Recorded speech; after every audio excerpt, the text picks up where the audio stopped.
Attends. Est-ce que, avant de commencer à plonger dans une analyse, est-ce que tu veux pas genre qu'on présente le concept ou comment tu veux faire? Vas-y, présente. Vas-y. Présente, frère. Tu proposes des idées, tu vas pas. Vas-y, après. Ok. Mets-moi dans un mood, monte le son du bail dans le fond, frère. Mets-moi dans un mood de présentateur, frère. Voilà, là j'aime bien. C'est bon, ça enregistre? Let's go. Ça enregistre, ça Eh bien. enregistre. Parfait. Bonsoir et bienvenue à tous dans le pod de Red Zone Chronicle. C'est une émission qui a pour but de traiter de l'actualité du football un petit peu américain en France. Pour l'instant, on va rester surtout sur la partie analyse, vidéo, analyse technique et détaillée. Des rencontres élites du championnat de France. Je serai assisté de coach Chris et coach Bobo. Yes. Ok. Du coup, analyse des deux games de la week 3. On n'a pas eu accès aux vidéos du match Flash contre les Cougars, que pourtant on avait l'impression que c'était un gros game. On peut appeler ça un upset, mais en tout cas c'est un gros game de la part des Cougars qui sont partis battre le Flash chez eux. Mais du coup on n'a pas eu accès à ce tape là, du coup ça va faire 2 deep analyses sur le match Grizzly Catalan contre Ours et Molos Léopard. Premier jeu Ours Grizzly. Du coup on va commencer avec l'attaque grand côté avec un tight end attaché à la ligne. Je laisse dérouler le jeu et ensuite on va l'analyser.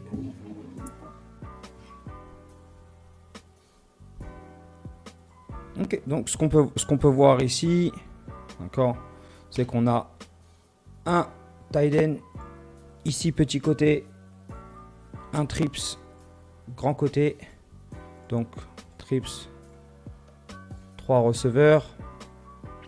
En face on voit un safety eye, donc potentielle couverture homme à homme. On voit que le corner ici en face est proche de son receveur. On voit une box aussi qui est assez chargée, donc potentiellement de la pression. Un running back qui est aligné ici en pistol. Et on voit qu'on a un jeu, on pourrait dire un jeu de read option, mais je pense que c'était plus un give qu'un read option. Le QB n'a pas nécessairement les yeux sur le coin de ligne. Si on regarde son regard, il est orienté à ce niveau-là, mais il n'a pas les yeux sur le DN. Sinon on se rend compte que c'est du pur homme à homme. Donc c'est un jeu malheureusement pour perte pour les ours, sachant qu'on a une double pression là à l'intérieur des inside linebackers. Et donc en termes de numbers dans la boîte, on est pas mal, hein, mais c'est juste qu'on rate nos blocs. Donc si je compte 1, 2, 3, sûrement le garde, 4, 5, 6 avec le tight end. Et on voit qu'ils sont de l'autre côté 1, 2, 3, 4, 5, 6. Donc le problème c'est que si on rate un bloc, un bloc clé là-dessus, bah, automatiquement on va se retrouver ici avec un free guy au milieu. Donc un jeu pour perdre. Bel effort cependant du running back qui tombe pas tout de suite au premier contact et qui fight un petit peu pour essayer de revenir à la ligne, mais ça reste quand même une perte de terrain pour l'offense des ours. Voilà. Ok. Donc, des fois, si en parlant sur ce jeu-là, on va voir ce que font majoritairement. En termes de pression, c'est ça qu'ils font majoritairement les Catalans, c'est qu'ils vont. Les Grizzlies, pardon, c'est qu'ils vont envoyer ce qu'on appelle en avalanche, donc double blitz dans les gaps A de la part des linebackers. Donc double gap A de la part des linebackers, c'est le gros de leur pression. Là, c'est correctement exécuté parce que le jeu, pour une des rares fois d'ailleurs, on se dirigeait en off-guard. donc une grosse off-guard. La majorité du temps, pardon, les porteurs, autant des Grizzlies que des ours, va toujours essayer de bounce à l'extérieur. Dès qu'il voit quelque chose qui est à peu près mauvais à l'intérieur, il va pas essayer de fight through, il va vraiment essayer de se dire il va bounce à l'extérieur. Là, il n'a pas eu le temps de bounce, donc il s'est fait attraper dans le double blitz dans le gap 1. Ce qu'on peut voir, c'est qu'au niveau de l'avantage, entre guillemets, ou ce que fait la ligne des ours, que fait moins la ligne des Catalans, c'est qu'elle va créer un minimum de mouvement. Pas forcément les bons mouvements, mais on va créer un minimum de mouvement. À l'inverse, là, on voit qu'au niveau de la D-line, on a du mal à prendre le contrôle et surtout à respecter nos responsabilités. On peut voir, à partir du moment où le snap est parti, on a notre end de ce côté-là qui joue le double gap alors qu'il est censé jouer l'extérieur, mais sans savoir le contrôle sur le gars est bloqué sur l'extérieur. Et de la même façon à l'opposé, on a un end qui joue double gap et qui va finir par reculer sur un double team. Il va se faire reculer sur quasiment 5 yards sur un double team, au lieu de jouer l'extérieur, jouer pas extérieur et arrêter le flow justement du running back qui a tendance à bouncer à l'extérieur. Ou même dans ce cas, le quarterback a aussi tendance à bouncer à l'extérieur. Donc, l'avalanche, dans ce cas-là, a fonctionné, mais je pense que contre des équipes comme ça, ce serait plus intéressant d'avoir un joueur en zéro et d'assaillir plutôt sur les regabés. Les porteurs, donc running back et quarterback, ont moins tendance à vouloir pousser dans le milieu qu'à vouloir rouler à l'extérieur. Donc, ouais. Sur ce jeu-là, comme je dis, on peut voir qu'il y a un certain niveau de pression qui est amené, mais au niveau assignation, au niveau de la ligne, ça demande un réajustement à un certain niveau, parce que là, le problème avec ça, c'est que là, ça passe parce qu'il y a de la pression, mais dans cette approche-là, c'est dur de demander à un linebacker de faire confiance à sa D-line et de ne pas vouloir jouer au pompier. Parce qu'en voyant ça, c'est dur de se dire que si le QB keep là-dessus, il est seul. Si le QB continue, il a la balle, il est seul là-dessus. Donc c'est compliqué de jouer comme ça. Mais ouais, on va voir après par la suite. On va regarder encore un autre jeu, on va suite des solutions qu'on peut utiliser. Après là, il n'y avait personne en plus sur le QB pour justement. C'est ce que je dis, c'était lui qui devait avoir le quarterback. Mais voir que lui, il a la tête à l'intérieur du tackle, pardon. Ouais. Donc là, il est pas capable de jouer. On voit bien que tout le monde se fait amener quand même. Ouais, exactement. Tout le monde prend. Et même au moment où le joueur, là, on peut le voir, est en contre 1, heureusement, il finit le plaqué parce que même là-bas, ça aurait été dangereux. Donc c'est ça. Un peu plus de responsabilité au niveau des ends, moins de vouloir jouer le double gap au pompier et faire confiance à nos gars à l'intérieur. Après là on est sur une 3e et 4 à peu près, donc c'était un down, un down un peu crucial là pour les d'autant plus. Gros jeu défensif là, gros stop. Gros stop de c'est un gros stop, oui, non, parce que c'est un stop où il joue où tu joues au poker. Donc, ça passe, si ça passe, mais si ça passe pas, tu prends. À ce moment-là, quoi, début de game, hein, c'est ça, le premier. Oui, début de game. Premier drive. Ouais, on a un début de game là. Premier drive ours, c'est dommage, je n'ai pas le score en temps réel, mais ouais, c'est ça, c'est un coup de poker. Si ça fonctionne, bah.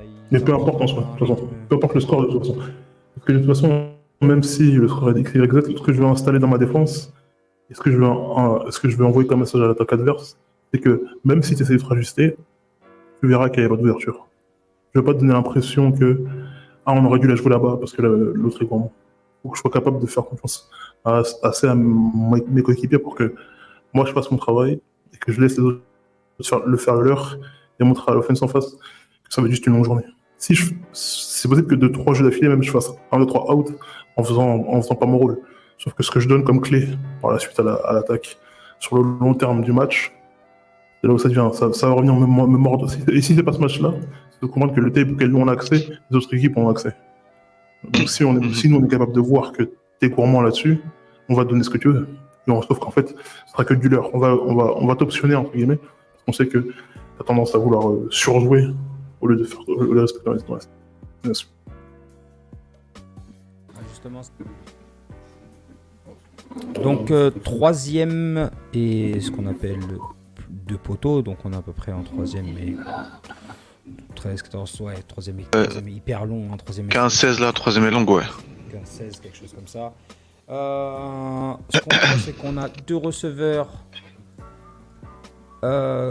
côté boundary, comme on dit, d'accord, petit côté du terrain. Ce qui est intéressant ici, c'est la formation au niveau de ce down and distance. C'est-à-dire qu'on est sur une formation qui est assez heavy, hein, avec un fullback, un tight end, un running back dans le backfield. Donc là, on pourrait être amené à croire que ça va être peut-être une max pro, quelque chose comme ça, et on va laisser le tight end sortir avec les deux receveurs pour une deep play action. Mais finalement non, je trouve que c'est un jeu, je vais laisser rouler le jeu, mais c'est un jeu assez intéressant de la part de l'attaque des ours là. Donc on a une motion du fullback.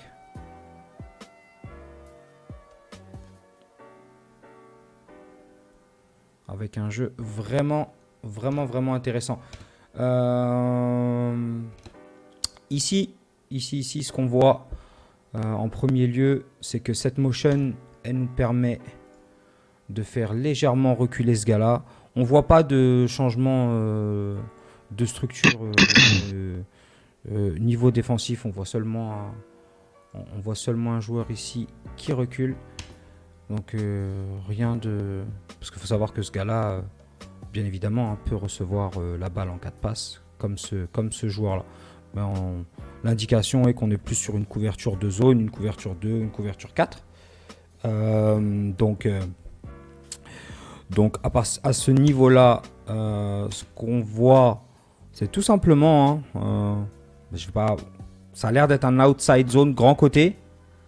On voit qu'on vient ici enfermer, gros bloc du 72 qui essaye de venir enfermer son vis-à-vis, justement ce qu'on disait sur le jeu d'avant, c'est que c'est un gars qui joue quand même fort inside.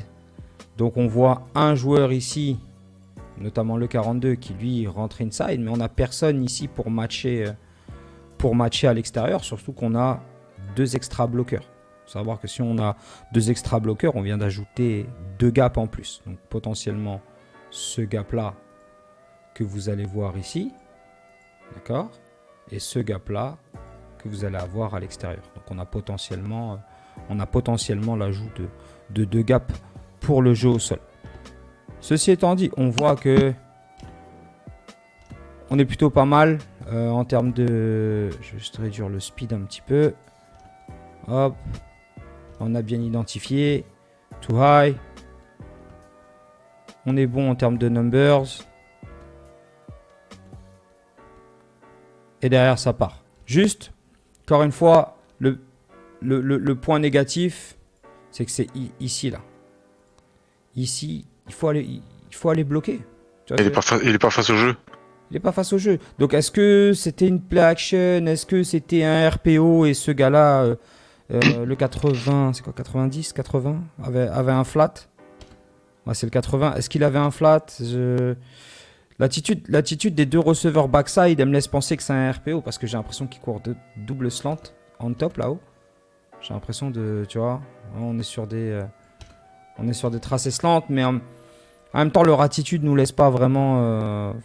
C'est assez compliqué de se dire, ok, est-ce que le QB aurait pu pull la balle à ce moment-là et avoir un tracé flat ici du 80 ou alors un espèce de double slant de ces 2 joueurs-là, mais il allait au moment du end-off, encore une fois, le potentiel RPO, c'est que le QB il a les yeux là, tu vois. Il a les yeux là, je pense qu'il essaye de highlight ce joueur ici là au coin de ligne, et mais là justement il a give, il voit que le edge est sécurisé, vraiment clean, donc il a give. À ce niveau là, comme j'ai dit, le seul Le seul bémol, c'est ça, et t'as pris l'information, retourne-toi et va bloquer, tu vois. C'est trop tard. Ouais, c'est trop tard, ça. Et tu sais que. Tu vois ce que je veux dire? Tu regardes le backfield, t'as pris l'information, au moment où tu te retournes, c'est trop tard. Le running back, bah, lui, tout simplement, ce qu'il va faire, c'est qu'il va essayer de te lire toi, finalement. C'est toi son point d'ancrage. On voit qu'il aurait pu cut ça upfield ici. C'est ce qu'il essaie de faire. Sauf que last minute, ce joueur-là arrive en dessous et vient tout simplement disrupt la course du 14. C'est dommage parce que ce gars-là bloqué, je pense que le 14 a la vitesse pour aller au bout, en tout cas, pour au moins aller chercher un first down, parce qu'au moment où il se fait contacter, on va dire qu'il revient à peu près en première. Il a assez, on voit qu'il a assez physique, qu'il casse un plaqué. Mais le problème, c'est ça, c'est la sécurité de balle derrière.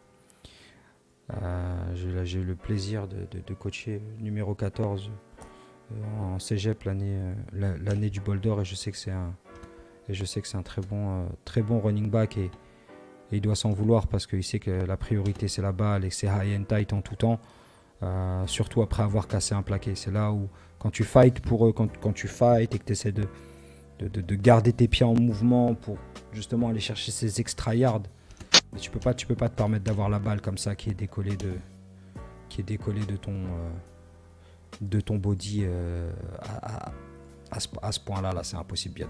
Tu vois, le vent, il a ferait tomber à ce moment-là. Donc, non, high and tight, tombe vers l'avant si tu as la possibilité. Donc, ouais. Donc là, ça a été rule fumble. Je n'ai pas l'impression qu'il ait les genoux au sol avant. Je pense que c'est vraiment... Je pense qu'au moment où il perd la balle, c'est ça. C'est un fumble. Donc, c'est dommage. Ça aurait pu être un super gros jeu. En tout cas, par rapport à l'épisode 1 où on parlait de l'importance des troisièmes tentatives et de flip le field, et ben au moins là ils auraient été en position de quatrième et quand même confortable, parce qu'à partir de là, on va dire que tu te retrouves en quatrième et 5, quatrième et 6. Bah là tu peux potentiellement jouer la quatrième, un punt de position qui va te permettre d'avoir un meilleur avantage sur le terrain pour le drive, pour le prochain drive. Donc ouais, non, c'est dommage. C'est encore une fois, c'était un beau jeu, mais qui finit comme quoi, hein, ça peut partir d'un très bon jeu et ensuite un mauvais jeu. Donc voilà pour le point offensif. Yes. Ok, alors moi là-dessus.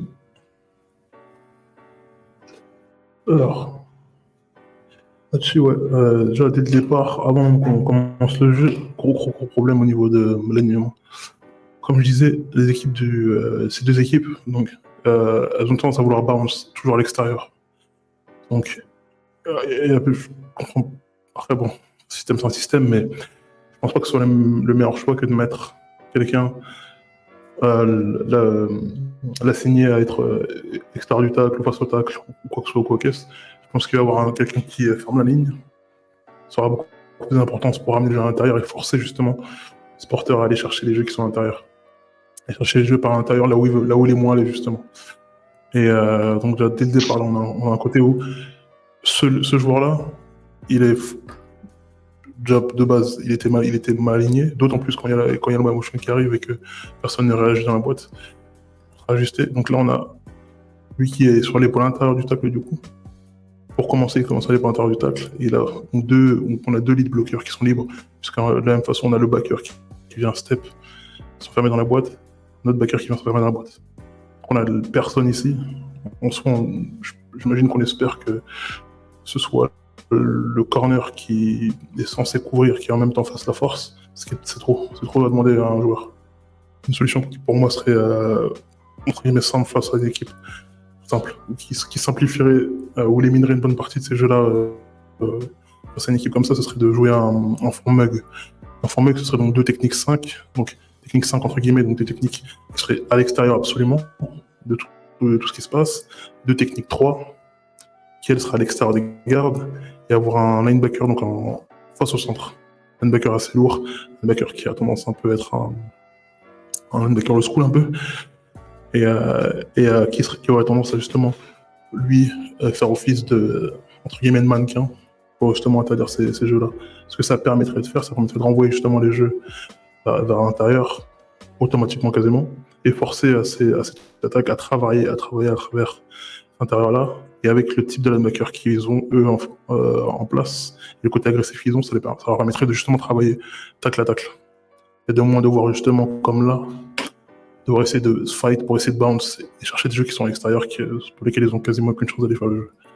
Parce qu'à partir du moment où j'étais à l'intérieur, en soi, un mug, ce serait quasiment un peu plus près, ce serait sur la ligne peut-être. Et donc ce serait quand même un linebacker, et qui serait juste légèrement reculé. Mais à partir du moment où ces pas-là ont été faits, on s'est éliminé tout ce qui peut se passer ici. Et par chance, encore. C'est que, en soi, en tant que quarterback, et si j'ai l'aval de mon coach, je pense que même, en vrai, là, le jeu à jouer serait un 38. Jouer un 38, tout le monde full speed sur l'extérieur, et je pense que là, on peut partir au TD en réalité. Parce qu'il n'y avait personne pour arrêter le flow qui viendrait. Que tout le monde joue outside zone, mais je pense que c'est ça aussi qui les désavantage en attaque, c'est que tu vois le fait que le 80 ait une responsabilité aérienne plutôt que d'aller bloquer, bah ça leur enlève une option. On en a parlé la dernière fois. Mais dans ce cas-là, que ce soit qu'il y ait un call de RPO, qu'il y ait un call de RPO avant ou pas, si j'ai personne sur l'extérieur et que j'ai tackle, tight end plus receveur qui sont sur l'extérieur face à un corner et un safety, je pense que le jeu logique c'est celui-là. C'est que si tout le monde est d'un côté et on a nous tout le monde d'un autre côté, on n'a pas besoin de déguiser ou d'essayer de simuler quoi que ce soit. C'est littéralement juste un sprint jusqu'ici avec ces trois gars-là on est de bloqueurs donc. Parce que si ces trois-là on est que lui court full speed, full blast tout seul, je pense pas que ce soit un jeu qui puisse arrêter, surtout quand il décide de jouer à l'intérieur du tacle. Justement, c'est ça qui est intéressant parce que je remarque que dans les games du week-end, là, les équipes qui jouent RPO sont des équipes qui vont jouer des RPO des deux côtés du terrain. En fait, c'est intéressant dans la manière dont nous on travaille, c'est que côté du jeu, on va aller bloquer et sur le backside, on va aller avoir un concept de passe ou des tags pour le receveur. Mais là, ce que je remarque, c'est que sur les deux games du week-end, c'est que les équipes qui jouent RPO jouent vraiment RPO des deux côtés. Ça veut dire que les receveurs, que ce soit de droite ou de gauche, vont jouer la même chose. Donc du coup, je me demande, c'est quoi les points de lecture ? Qu'est-ce que tu donnes comme clé de lecture à ce moment-là à ton QB? Tu lui demandes de quoi? Tu lui demandes de regarder côté du jeu, backside du jeu, tu lui demandes de regarder un safety, tu lui demandes de regarder un backer. Je pense que des fois c'est important aussi, tu vois, juste de trim down un petit peu. Là c'est l'exemple parfait de on a les numbers, let's go, tu vois, go, 3ème et 15, va chercher ce que tu peux aller chercher, on sait qu'on a un running back de qualité, va prendre ce que tu peux prendre et derrière tu nous mets dans une meilleure position. Mais c'est vrai que d'avoir ces RPO qui se jouent des deux côtés là, bon, de toute façon on aura l'occasion d'en revenir sur les autres exemples, mais c'est quand même quelque chose qui est assez flagrant sur cette saison. En tout cas, c'est le both sides RPO là qui est intéressant. Ouais, sinon d'autres choses point de vue défensif sur le clip, Chris? Non. Ouais, ok. Fumble, turnover. Intéressant de la part des Grizzlies. Comme on en avait parlé dans l'épisode 1, je vous mettrai le lien vers où on parle justement des dangers de cette formation avec cette motion. Et on avait aussi parlé d'un potentiel problème, c'était que le running back à côté du bras de lancer sur ce genre de jeu pouvait poser un problème. Donc là, on va avoir une motion donc, du numéro 16 en deux temps, toujours léger jog, ensuite accélération. QB prise d'info, il sait tout de suite qu'il va aller avec son quick flat ou sa petite ce tracé ici là du numéro 16. Donc sa prise d'info est faite. On va aller bloquer ici. On va aller bloquer à ce niveau-là. On est pas mal. On voit que le QB a la balle dans les mains. Il cherche le lacet. Sauf qu'à ce moment-là, dans leur consigne, j'imagine qu'il doit y avoir une option à la course. Running back fait ce qu'on lui demande. Et derrière, malheureusement, il vient gêner le bras du QB. Ce qui vient créer un turnover on down, malheureusement, sur une 3e et 13. Je pense qu'encore une fois, ils avaient les numbers sur le grand côté du terrain, pardon. Et la motion n'a pas généré tant de mouvements que ça chez la défense. Il n'y a pas eu on a juste vu un léger décalage des linebackers et du corner. Rien qui aurait empêché ce jeu d'avoir un succès. Mais c'est juste qu'on vient se tirer une balle nous-mêmes dans le pied. On en a parlé, ce genre de le QB, il voit pas ce qui se passe sur son backside. D'avoir ce genre de RPO, malheureusement, ça peut porter à confusion. Surtout qu'on voit que sur les blocs de ligne, en fait, j'imagine qu'on était plus parti sur un genre de counter. Parce que si on voit ici, counter, d'accord, donc c'est un jeu commencer dans un sens si on va y aller.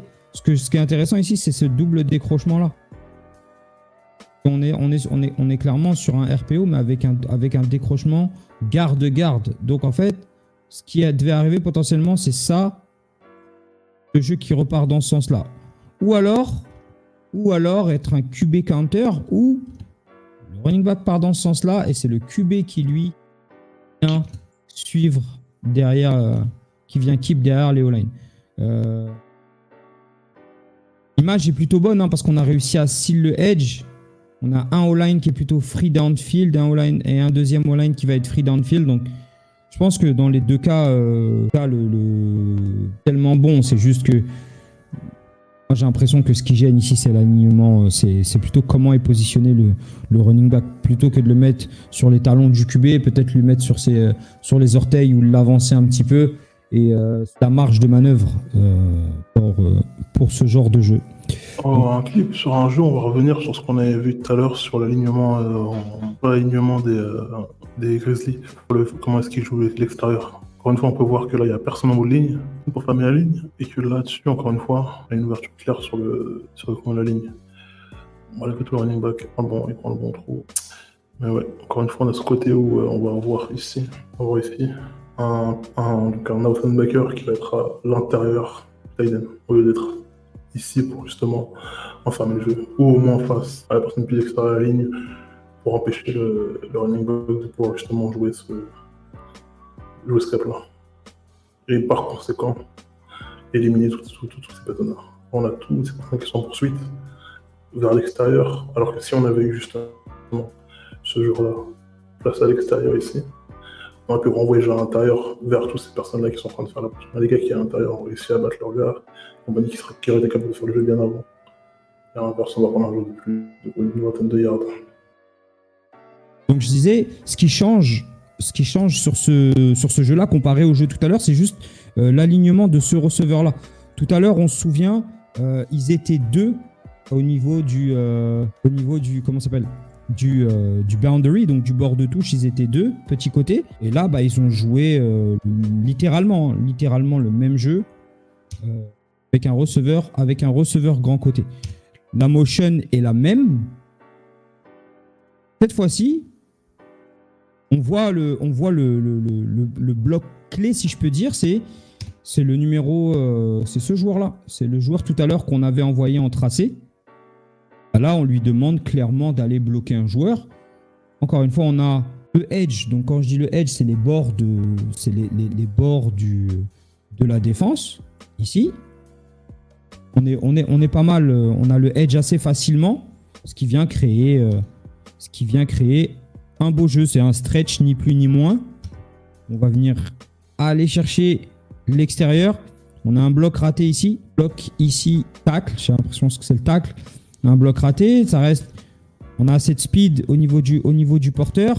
Derrière, il vient cutter ça upfield. Donc, il vient prendre, sachant qu'à ce moment-là, on est en deuxième et 5. Là, il vient pousser vertical, ce qui est une bonne chose. Derrière, ça a été un beau jeu. Donc côté ours, on a montré que ok, c'est vrai que sur ce type de jeu, on peut avoir le edge, on peut aller chercher des yards. Donc c'est un bon ajustement de leur part. Juste venir sur le holding ici. Ce qui est important à un moment, ce qui va être important, à un moment donné, c'est de capter qu'on n'a plus nécessairement besoin de mettre les mains une fois que le bloc il est fait. T'as fait le plus dur, comprendre que le gars est passé, derrière, vas-y. Parce que là, si on voit au niveau du, j'ai même envie de dire c'est assez difficile parce que on voit une espèce de push-pull un peu de la part du défenseur. Sauf qu'au moment où il se fait pull, il s'accroche à son receveur, à son défenseur, ce qui vient générer le holding. L'effort est bon, hein, c'est juste que malheureusement, il a ici là au moment de la séparation, il s'accroche à son joueur, ce qui vient générer le holding après un gros gain en plus. Donc, une fois que si vous êtes dans une position où vous faites push-pull et que vous sentez que vous avez plus le contrôle sur votre défenseur, enlevez vos mains parce que c'est justement le plus dur est fait. Vous êtes mis en position, vous avez trouvé l'angle parfait pour vous mettre en bonne position sur le défenseur, juste de garder les mains à l'intérieur. Et si vous sentez que vous vous faites tirer, ne vous accrochez pas au moment où ça relâche, parce que si on push quelque part à un moment donné, on va essayer de vous ramener au sol. Ça, les défenseurs ont totalement le droit de le faire. Donc ne vous accrochez pas en tombant là-dessus. Sur ce jeu-là, c'est bon pour moi. Pour moi, le réel danger face au Grizzlies, c'est que en fait, leur force, ce sera dans le développement du jeu. Si jamais on se méprend et on leur met pas assez de pression, on s'expose des dangers justement ici, dans des jeux comme ça. Là, on a eu la chance qu'il y ait deux D-line qui continuent à rusher, donc qui est plus c'est qui le quarterback avant qu'ils aient le ballon, mais on peut voir qu'à ce moment-là, lui est libre, lui est totalement libre. Donc c'est là aussi, dans leur schéma, c'est là où on va être plus dur à jouer, parce qu'en soi, il y avait donc une fente de screen en haut de l'écran. Là, on avait une fente de screen avec justement un receveur qui s'est libéré. Et la même chose ici, même si lui était en man de base, il s'était fait battre. À partir de là, il était battu. Si la balle était lancée à ce moment-là, c'était un TD. On avait un safety qui était là-haut et qui était split entre deux gars. Entre les numéros et la sideline. Et il ne peut pas courir tout le monde. Donc c'est là où le danger va se placer face aux Grizzlies, c'est que dans leur développement de jeu, il peut vraiment être dangereux. Donc il faut absolument continuer à mettre la pression et éviter tout ce rejet-là. On peut concevoir qu'au départ, à ce moment-là, on peut croire que c'est une course, donc on va contrôler notre gars et compagnie. À partir du moment où on se rend compte que c'est une passe, on ne peut pas continuer à aller jusqu'à là-bas, et de la même façon, à partir du moment où on se rend compte que c'est une passe, on ne peut pas aller être là-bas et se laisser driver sur X à dire. On a besoin de venir et de continuer à mettre de la pression et l'empêcher justement de prendre des décisions à long terme. Le forcer à prendre une décision assez rapide. Et plus rapidement on le force à faire ses décisions, plus on force les passes courtes, plus on laisse une chance de justement aller chercher ces gars-là. Il est assez bon et assez dangereux pour faire mal dans le fond. Il faut éviter de jouer avec ça. Donc en face, on n'est pas si sûr d'avoir les meilleurs débuts, donc c'est exposer à des dangers. Mettre de la pression, ça canalise deux choses. De la pression surtout par l'extérieur, ça canalise deux choses. Ça interdit leur jeu de course à l'extérieur, et en plus ça met de la pression sur les décisions. Donc je pense que c'est face à la décision plutôt que justement comme on le faisait, je le disais tout à l'heure, mettre de la pression par l'intérieur et compagnie. Ok. Formation 2 par 2, d'accord. Donc plutôt une formation basique. On est sur le H2 droit en première et 10. Avant même que le jeu commence, il faut faire attention ici au flinch du receveur. Ça peut être au flinch du numéro 2. Ici, ça peut être considéré comme un false start. On voit que le pied arrière bouge. Comme je dis, tu sens qu'il a envie de bouger, il a envie de faire quelque chose, parce que peut-être qu'il sent que c'est son moment à lui dans le play call, c'est son moment, et puis il se trompe pas, on le voit ici, il est wide open. On nous donne, en fait, tout simplement, on va avoir 2 screens, si je puis dire, mais sauf que ça va. Ce gars-là dépasse écran où ces 2 gars-là vont venir bloquer. Ces gars-là vont venir bloquer. Moi, je ne sais pas quelle indication le QB a, mais il y a toujours bien évidemment leur RPO. Et à quel moment il se dit, ah, je vais plus travailler. Petit côté, ça me semble logique en pré-snap de se dire, ok, si j'ai une pump fake ou si j'ai un screen and up, bah, je vais aller le jouer petit côté. Sauf qu'au moment même départ de l'action, l'alignement ici me donne rien de bon. Là, je vois qu'ils sont à peu près alignés à 8 yards. Là, si on regarde le talon de ce joueur-là est sur les 20. Là est sur les 30. Donc, il y a beaucoup trop d'écart.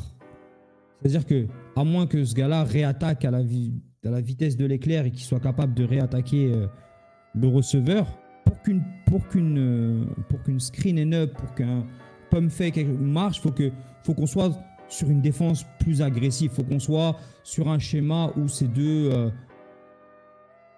joueurs-là seraient à peu près ici. Ce joueur-là,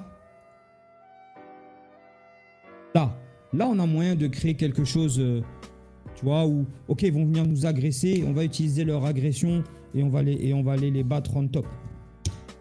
Chose qu'on voit pas nécessairement. On a les linebackers qui réagissent très bien ici. Linebacker ours qui réagissent très bien au cas où la balle aurait été donnée pour le jeu au sol. Donc, la réaction est bonne. C'est juste que pré-snap, bah, je vais essayer de comprendre, je vais essayer d'aller voir ce qui se passe grand côté du terrain. Il peut se le permettre. Là, il peut se le permettre, mais il faut qu'il snap très très vite et qu'il aille de l'autre côté. Parce qu'on voit que celui qui a été hyper agressif, bah, il est là. C'est ces 2 joueurs-là qui sont agressifs et qui veulent descendre fort sur la screen. Ce qui ouvre derrière. Parler avant le snap, attention, ça peut être une indication pour les défenses, pour les games que, ok, là on va sortir en tracé. Attention, je suis un petit peu excité, je sais qu'il y a quelque chose. Je sais qu'il y a quelque chose qui arrive pour moi. Donc ici, hyper important, bon job de la défense d'avoir complété d'avoir été occupé, parce que sinon ça aurait été ça aurait pu être un très très très gros jeu côté Grizzly. Ouais, c'est good, hein. Quelque chose qu'on n'avait pas nécessairement vu de la part, on a beaucoup plus vu sur ce match-là, c'est cette formation resserrée. Certains appelleraient ça snug, tight, squeeze, peu importe comment les gars appelleraient ça, mais c'est une formation où on a nos receveurs qui sont... tout le monde est assez condensé autour des linemen. Donc, je vais vous montrer le jeu. On va l'analyser ensemble.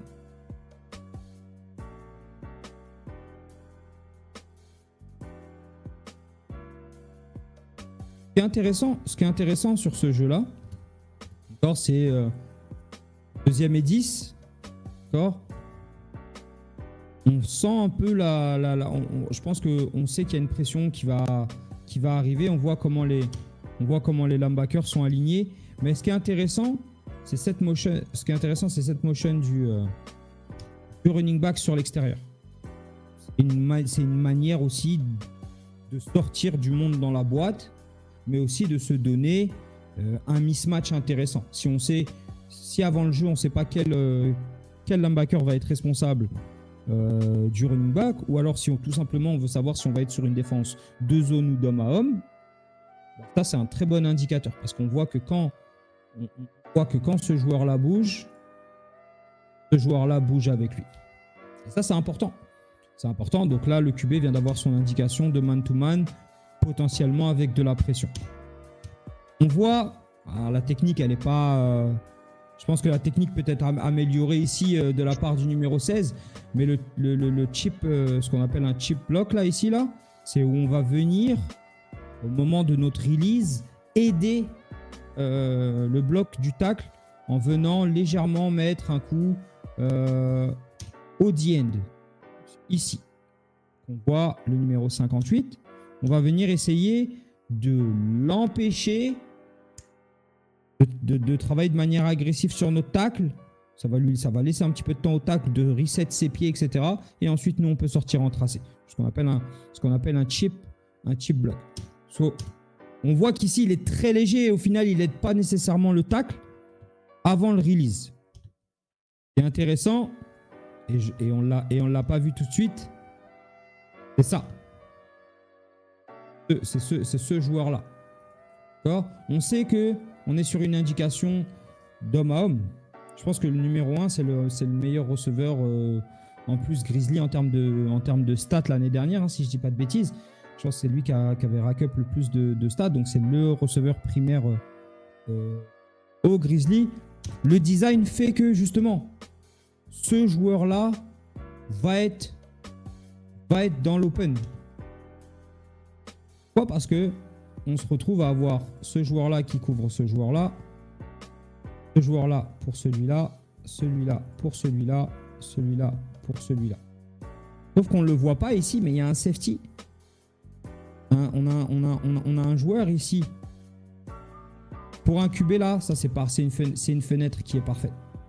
Mets ta balle ici dans les mains de ton meilleur joueur. Le design de jeu est très bon. Hein.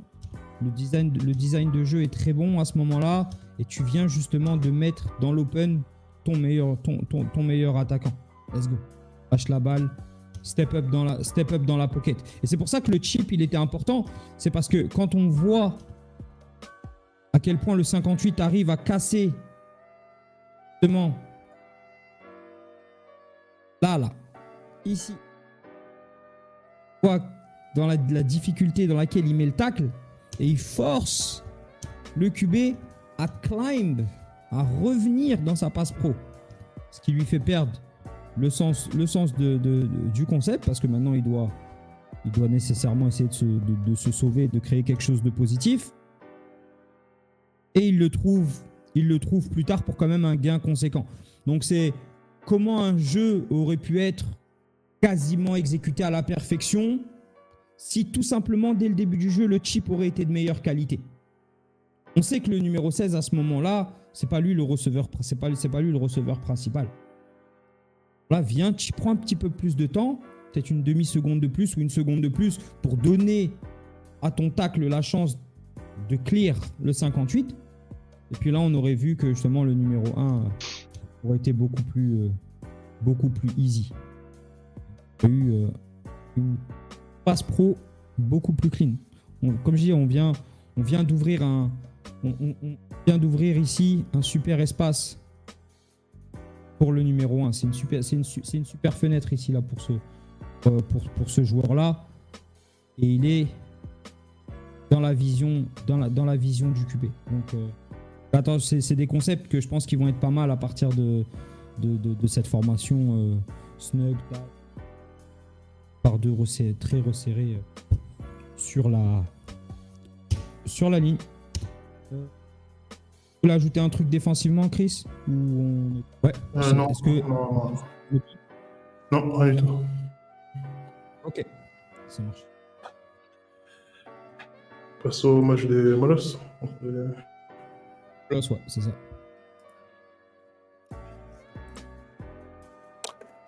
Ok, du coup, donc là on est dans le match Molosses contre les Léopards.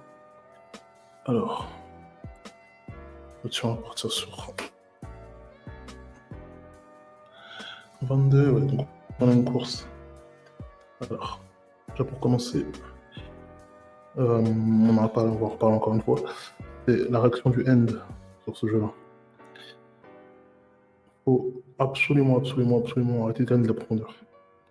À partir du moment où là j'ai vu qu'il vient et son but c'est de moonwall pour mettre son dos dans le jeu et m'envoyer vers l'extérieur du jeu, j'ai besoin d'absolument répondre à ça et de l'agression et de l'enfoncer.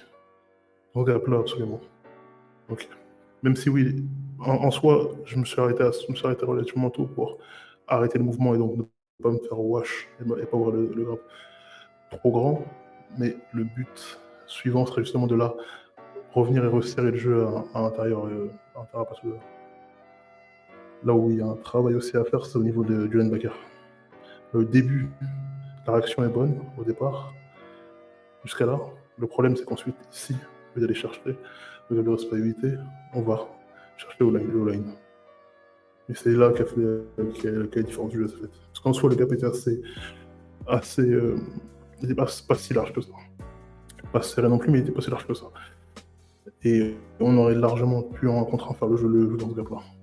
À ce moment-là, on aurait pu largement faire le jeu dans ce gap-là. Le problème, c'est qu'on est parti chercher le all-line, on est allé chercher notre cap de responsabilité. Et donc, on s'est enfermé dans le flow. Et le all-line a fait un bon bloc partant de là, en gardant juste assez pour que le running back puisse passer, de la développer, prendre une course qui, en soi, est un changement de momentum. Forcément, à partir de là, c'est plus compliqué par la suite pour mes DB et compagnie de venir faire le jeu. Mais ouais, travail. Resserrer gap ici, attention linebacker. Plus jouer moins s'enfermer dans le gap. Jouer être plus patient avant de prendre la décision. Légèrement plus de patience ici. Pour qu'au moment où je décide et que je me rende compte que mon gars, la course, par exemple, déjà, je devrais pas attaquer ce gap-là si mon gap de responsabilité est. C'est pas l'endroit que je devrais vouloir attaquer.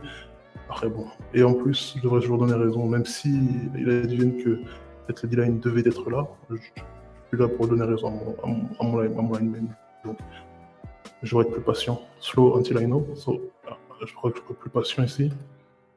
Et que justement, au moment où je sais, là, à partir du moment où j'essaie de prendre ma décision, je vais la prendre comme un couteau. Je plante à travers la ligne. Je plante et je traverse la ligne en une demi-seconde. Et j'évite de m'enfermer ici. Voilà. Point de vue en attaque, voir sur ce. Là, c'est de gauche, mais on a deux receveurs ici en bas qui sont bien l'espace. On était en face de nous, il y avait high safeties, potentiellement de la couverture 2, couverture 4. Voir ensuite comment les corners vont jouer les flats, ça va être compliqué. Mais ce qui est intéressant dans le design offensif ici, c'est le bubble des numéro 2. Bubble du numéro 2 génère justement chez les défenseurs des réactions intéressantes. Parce que là, ici, on se rend compte que si la balle elle va ici, on est bien. Si la balle elle va ici, on est bien aussi. Là, on a 2 pour 2. Ici, on est 2 pour 2. Avec un porteur contre un safety. Donc, sur ce jeu-là, ce que moi j'ai trouvé intéressant, c'est que on a été capable, malgré l'infériorité numérique dans la boîte, pour les Molosses, de sécuriser ici un très gros double team. Ce qui a permis au running back, nice find, de trouver le jeu. Par contre, ce qui est alloué, là il faut donner du crédit ici, c'est le bloc de ce receveur. Ça montre l'effort et ça montre à quel point prend son temps, il se met en position, voit que le 23 lui essaie d'aller chercher l'extérieur. Ça ne l'empêche pas d'aller faire son bloc et surtout d'aller finir. Il l'emmène en tout. Le jeu est fini. Juste sur la bubble. C'est dommage parce que l'effort est super bon. Encore une fois, on sent que ce joueur-là a envie d'aller faire un jeu upfield. Il sait que son gars est passé, que la balle n'est pas pour lui. Donc, tu vas aller trouver la première menace que tu trouves. Juste attention à quand tu arrives à ce niveau-là, justement, de ne pas être le gars qui va gêner ton porteur de balle.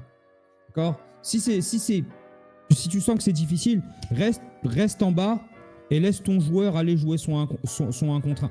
Parce que là, du coup, au final, tu ralentis et il l'avait gagné son 1 contre 1. Surtout que derrière, l'effort est bon. Hein. Tu vas aller te taper derrière contre un linebacker. Il peut arriver n'importe quoi. Tu retombes mal sur ton épaule ou une bêtise comme ça. Juste pense à si le bloc n'est pas possible, reste en bas. Parce que pour les prochains jeux de bubble, etc., tu seras encore une option viable si la boîte est fermée, plutôt que de partir comme ça, partir vite dans un espace qui est quand même assez restreint. Mais intéressant côté Molosses, littéralement, que ce soit les deux bubbles ici, elles sont ouvertes. L'inside zone, là, c'est un gros jeu de.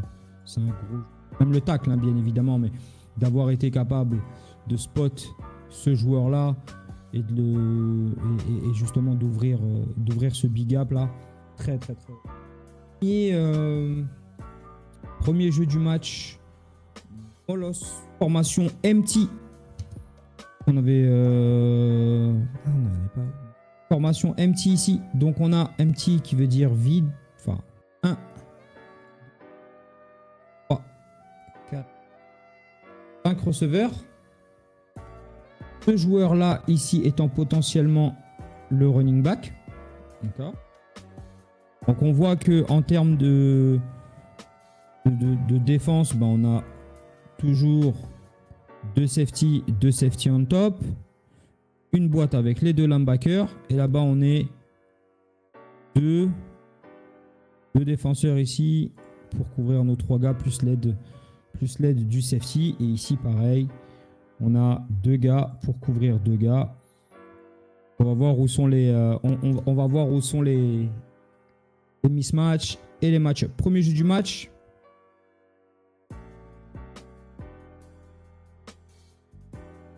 Et on lance un pick.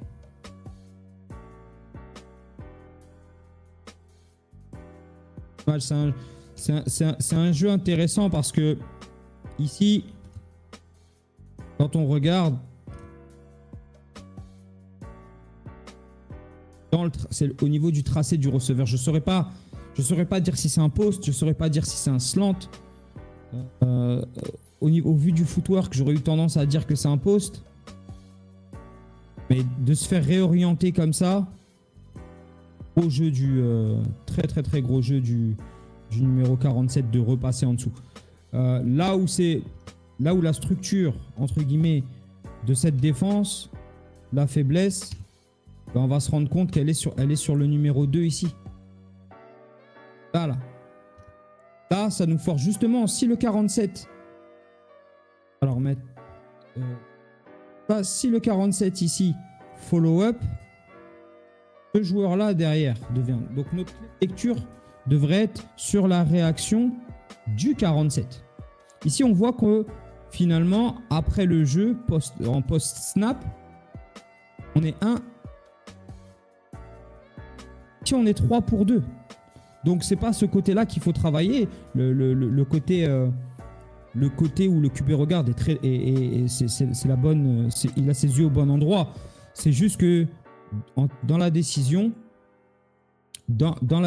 ici, c'est d'aller vraiment s'assurer que le joueur qu'on veut target ne devient pas le joueur qui nous fait du mal. C'est le jeu est là, hein. Le jeu est là, c'est un beau jeu de foot.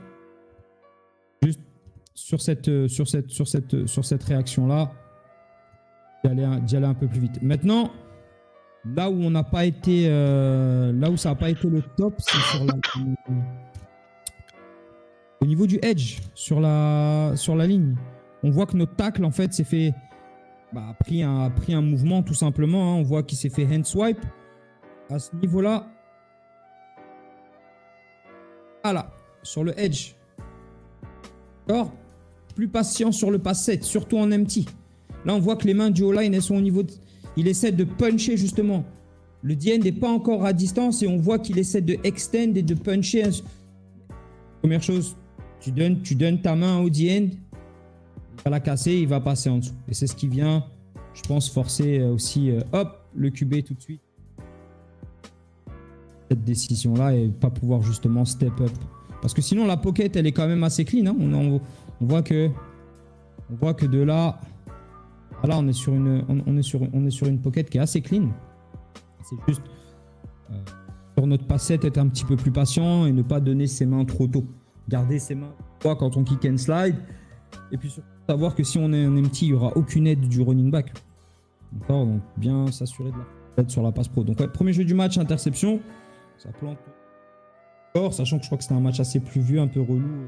Pas mal de drops sur pas mal de drops aussi sur ce game. Donc C'est dommage, c'est dommage. Il y avait une bonne occasion ici pour les Molosses de faire un gros jeu, mais très bien joué part du 47, d'avoir réorienté et surtout repassé en dessous et surtout de se rendre compte que son aide, elle était au-dessus de lui.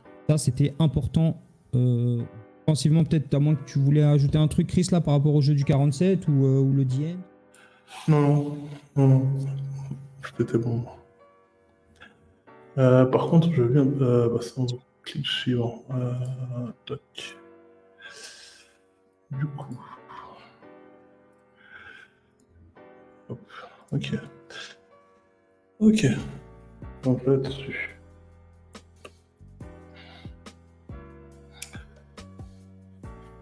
Alors, tout ce qu'on va voir, c'est que les Molosses, la majorité de leur jeu, en tout cas au niveau de leur force, ou les choses qui vont être importantes d'arrêter quand on joue contre eux, ça va être ils vont jouer leur passe et leur course avec des looks qui peuvent paraître similaires sur beaucoup de points. On va tendance à jouer de la passe. Justement, ça c'est un des rares jeux où ils vont jouer une passe sans freeze la line. Donc là, ils vont jouer une passe avec une basse protection, une classique. C'est un des rares jeux où ils le font.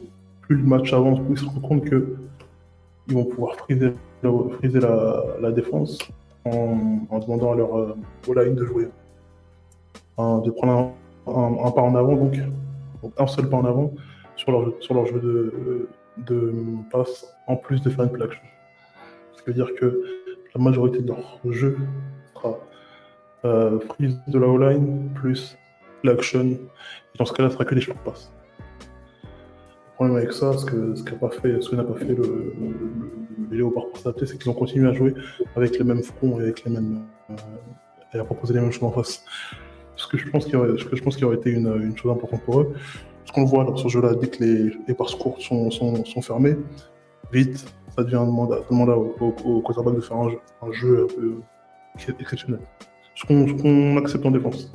Oui, mais c'est quoi? On peut, à partir du moment où on a réussi à arrêter ce que tu voulais faire de base, après ça devient un jeu d'athlète. Donc là-dessus, leur athlète a battu l'autre athlète qui était là et qui s'est laissé washer et compagnie. Donc là, c'est encore autre chose. Au niveau en termes de stratégie, on a réussi à matcher ce qu'ils voulaient.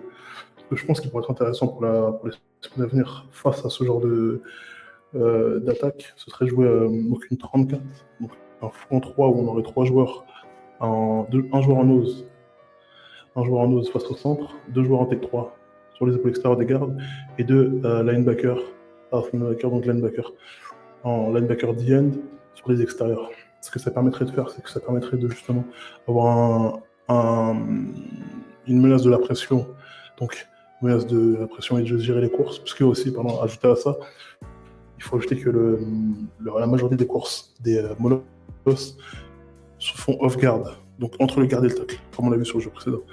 Donc c'est pas mal de jeux qui vont utiliser des wall blocks de la part des tacles, et donc avoir des personnes en big up déjà en place, ça permettrait d'éliminer tout ça, et de forcer justement à aller chercher autre chose de leur part. Ce que les house linebackers permettraient sur une 34, c'est que on pourrait les envoyer en drop, donc interdire les passes courtes en sortant des play action ou des free.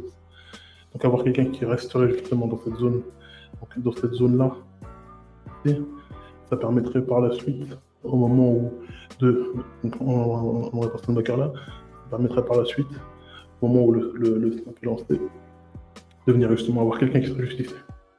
Donc pas forcément besoin de gagner de temps pour faire que ça. Donc on lit sur la ligne pour s'assurer que c'est pas une course du coup. Et on drop légèrement, mais les passes jouées en sortant d'une frise sont tellement courtes, parce que c'est des jeux de tempo, qu'en étant juste dans cette zone, on interdit déjà, ou on limite ces passes-là. Et on peut le voir, le quarterback ne fera pas de passe qui risque. Là, si vraiment il avait voulu, il aurait pu le temps de la tenter, mais il la fera pas si elle n'est pas sûre. Et donc, dans ce cas-là, c'est tout ce dont on a besoin. Juste le faire douter juste assez pour qu'il garde la balle, et qu'après on force justement à développer des jeux, des deep passes et compagnie. Et là-dessus, on peut commencer à jouer sur la confiance. Ouais, j'ai confiance en mes DB sur un 50-50 et compagnie, ou j'ai plus confiance en mes receveurs. mais au moins on les sort de ce dans quoi ils sont à l'aise. Parce qu'avec ce jeu de course en off-guard et de play action, freeze et quick pass, ils peuvent jouer pendant des heures et des heures et sans jamais vraiment en tout cas dans le first, second and third, ils vont trouver une solution dans ces jeux-là pour avancer juste pour continuer, pour driver justement. Donc c'est là où je pense que ce sera la solution. 34, pas mal de coverage aussi au niveau des corners, on peut ajouter pas mal de coverage où on demanderait à nos corners justement de venir simuler le jeu ici, comme si on prenait l'extérieur, et à partir du moment où je vois que ce joueur-là prend un joueur un tracé flat, à ce moment-là, je suis responsable de planter et de venir ici, intercepter la trajectoire. Si le joueur-là vient jouer à plat, moi, ma responsabilité de venir ici, et lui me couvre par le dessus. Moi, je vais ici, je veux l'interception sur le flat. Moi, à l'inverse, je reprends celui-là et je le pousse vers la string. Ce serait une autre possibilité de choses à ajouter entre la 34 et ça. Entre la 34 et ça pour pouvoir justement, entre la 34 et les track coverage et compagnie pour pouvoir justement venir aller chercher forcer le quarterback à poser des questions sur les jeux. Et juste garder la balle juste assez longtemps pour qu'après laisser nos gars au front faire le travail. Parce que sur une freeze et compagnie, on n'a pas le temps ça se joue en trop peu de temps pour que Kickstop puisse aller mettre sa pression au quarterback. Juste le faire garder la balle assez longtemps, ça change tout de suite les données du jeu. On le met dans une zone où il est moins à l'aise, et sur le long terme, on force les erreurs. Voilà. On l'a vu sur le jeu avant où il lance un pic. Tu lances un pic dès le premier jeu du game. Que tu le veuilles ou non, ta confiance, elle en prend un coup, tu vois. Donc pour le reste du game, à savoir, après en memory, short memory, passe au je suis next play, mais ça reste que c'est des choses qui, tu vois, on l'a vu, hein, beaucoup de drops, après, les conditions sont les conditions, mais beaucoup de drops, donc aussi la confiance QB receveur, plus le match avance, plus il va garder la balle, se dire... Est-ce qu'en temps normal, celui-là, il le tente? Ouais, peut-être. Peut-être que, tu vois, de ce que tu dis, en temps normal, il le prend. Il se dit, tu sais quoi, vas-y, je sais que mon gars va vite en face. Je mets la balle avec assez d'air pour lui permettre d'aller la chercher quand il aura croqué. Mais sauf que maintenant, on tient la balle. Il y a 3-3 dans ce game-là. C'est un match assez défensif. On a du mal à développer notre jeu. En offense, beaucoup de 3 and out, donc il faut aller chercher justement ces jeux qui vont nous donner de la confiance et changer le momentum. En termes de formation, on est sur quelque chose d'assez basique, on est vraiment sur du 2x2 de receveurs. Et ce qui est intéressant, c'est le jeu en lui-même, hein, c'est un jeu que qu'on a tous fait au foot, c'est tout simplement Hitch and Go, donc on voit ici des traces hop, et c'était justement feinte et on repart. Donc c'est rien de plus. Peut-être ici au niveau du break, on le voit tout de suite. D'accord ? À part ce DB là, le reste sont agressifs. On le voit, lui il a déjà réattaqué. Lui a réattaqué ici là-dessus. Lui encore là-bas est un peu soft. Mais en dehors de ça, on le voit tout de suite. Numéro 3 a pris. Juste, ce qui fait la différence, pourquoi le QB va de droite à gauche, encore une fois. Tout à l'heure, on l'a vu, mais de l'autre côté du terrain, c'est ce tacle-là. Ce tacle-là, ils sont pas 7. Tu joues contre une... C'est pas une wide 9 non plus, mais c'est une technique 7. Donc il va être aligné à ton extérieur. Tu dois savoir à quel point tu dois kicker. Tu vois, est-ce que je kick un long et ensuite j'extend la pocket, ou alors est-ce que je kick juste en... Il faut savoir comment je vais aller chercher ce joueur-là. Et là, on le voit ici. j'ai déjà fait 3 kicks que ce gars-là n'avait pas fait 2 pas. Là, je viens d'ouvrir ce qu'on appelle le two-way go. Là, il peut soit me battre à l'intérieur, soit me battre à l'extérieur. Sauf que là, il est en assez bonne position pour clean la poche. Là, hop, il force le QB. Aussi proche qu'il est, hein, même si on peut avoir l'impression que le bloc est effectué, il force le QB à roll around, alors que le joueur que je pense que le QB voyait, c'était lui. De l'autre côté, ils ont joué ça assez soft to the field. Donc là, ils sont pas inquiétés par le hitch and go parce que chacun a respecté, j'imagine, ses assignations à ce niveau-là. Ça reste, encore une fois, un jeu très, très, très athlétique du QB. Il est capable de prendre l'information. Hop, il sent que c'est chaud. Escape. Garde notamment ses yeux downfield et vient délivrer une toute petite boulette comme ça pour un first down. Comme quoi, on peut partir d'un mauvais jeu et finir vers un jeu positif. Très, très, très intéressant. Comme quoi, même pour les défenseurs, c'est une bonne leçon parce qu'un jeu finit qu'au coup de sifflet.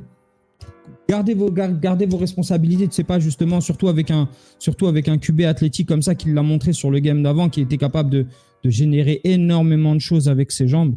Et là, on le voit, hein, il est capable d'amener à lui 3 défenseurs et de libérer ce joueur-là pour un nice pitch and catch et un gros jeu. Voilà pour moi. Donc, là-dessus, on va avoir un travail, ok. Gros travail au niveau de la ligne défensive, du coup. Contrairement justement au niveau du centre, ça a été. Ouais. Donc, ouais, gros travail au niveau de la ligne défensive, gros travail du nose. Bien, justement, arrêter totalement le mouvement de son line, et on voit vite que face à ça, on le voit à travers les matchs. C'est quelque chose qui est compliqué pour la ligne des Léopards, c'est que il y a du mouvement réellement dans le milieu, ça va être vite compliqué. Vite compliqué de vraiment réussir à déplacer des gars, ce qui est entre guillemets primordial si on veut réussir à courir dans la ligne. Et donc là, ça va avoir un gros jeu au niveau du front. C'est important de souligner. Gros jeu au niveau de arrêter le bloc. Donc, il vient vers lui, arrête le bloc ici, extend, prendre sa position et lire le jeu à travers son trou. Donc arrêter le bloc, prendre sa position, lire le jeu à travers son trou. On peut voir aussi ce qui est un peu important, c'est la vitesse de réaction. Je pense que en général, pour les équipes qui joueront les Monos, je pense que leur défense est forte en général, mais leur force dans cette défense, c'est le rescode de DB. Le rescode de DB, c'est ce qui rend d'autres plus compliqué le fait de courir. Ils sont agressifs lorsque la course est là. On peut voir.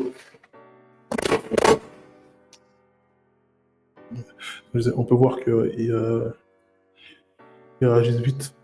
Ils réagissent vite au niveau de la course. Ils réagissent vite. Une fois que la course est lue, personne n'attend, on réagit pour faire le jeu en plus. On réagit pas juste pour faire partie de la photo du finish.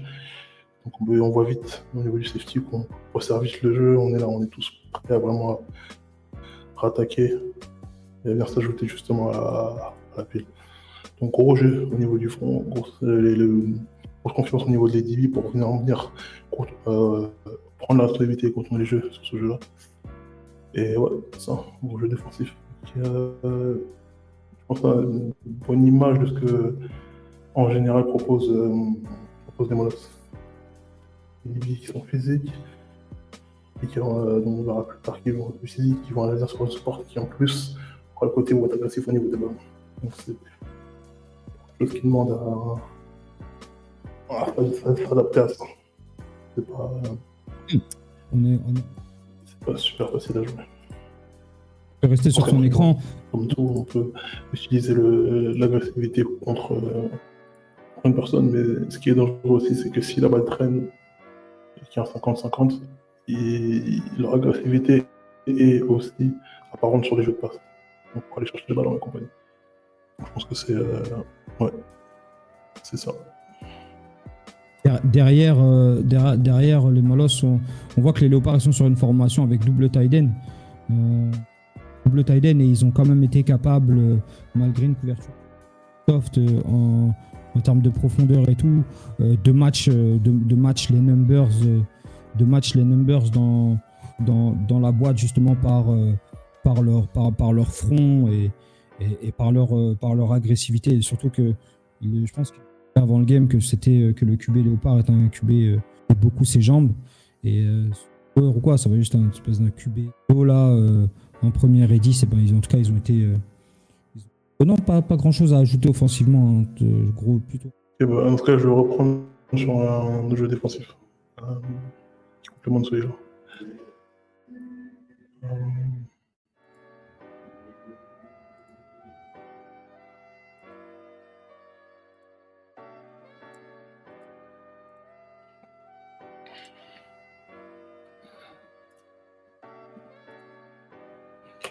Donc oui, du coup, je parlais du fait que en tant qu'escouade, ils étaient dangereux, parce que justement, de par l'agressivité de leur DB sur le jeu de course. Là, on peut voir. Ce qui est important là-dessus, c'est l'influence du travail qui est fait par le corner, de rediriger, sans jouer au pompier, justement, sans vouloir trop en faire, et en faisant confiance. Et que ces gars, par la suite, eux vont resserrer le jeu et finir le jeu. Donc, malgré tout, si on regarde au niveau en termes de blocs, on a un vrai mur blanc. On a un vrai mur blanc. C'est vrai que quand même, il va y avoir un Guindiard et compagnie. Mais je pense que c'est important de voir aussi le côté où il a un rôle à faire. Son rôle à lui, c'est de renvoyer le jeu à l'intérieur. Son rôle à lui, c'est de planter pour renvoyer le jeu à l'intérieur. Après, est-ce que derrière, nous aussi, on va faire le travail de ici, être capable de reprendre le contrôle et pas finir à l'extérieur de l'extérieur, et justement revenir essayer ce que nous derrière on va être capable de pas se faire arrêter ici et bouger avec la ligne, justement, bouger avec cette ligne, donc on est capable de bouger avec le flow. Est-ce que nous on va faire tout ce travail là? Ça c'est autre chose, mais je pense que dans un premier temps c'est important de souligner ça. Et pour l'autre aussi, pour le poste aussi, hein. Derrière il faut une poursuite à faire et compagnie, mais il faut souligner le côté où c'est là aussi où il va y avoir un combat à jouer. Ça c'est que et pour les autres équipes, en plus, c'est un truc, quelque chose à apprendre et à utiliser, c'est l'implication des DB dans le jeu de course. Pas seulement par le fait de faire plaquer, mais surtout par le fait de rediriger les jeux. Rediriger les jeux, comme par exemple, je suis la force du contain, et là être capable de dire, ok, j'ai une gars qui sont vers là-bas, je vais rediriger vers là-bas, pas essayer de faire pompier, pour me faire justement écarter du jeu encore plus, et créer justement au lieu d'avoir ici un mur qui vient ici, si je suis gourmand et je peux justement chercher ici, je peux créer ce mur-là ou créer un mur qui dirige à la end zone. C'est un mal parce que le jeu il y a un gain de yards sur le jeu, mais dans ce mal, il y a un bon au niveau de la technique. Pause, Chris. Ok, donc là-dessus, on va être sur encore une fois, la capacité à avoir l'agressivité des DB sur la course. Voir le safety qui descend, pleine balle après.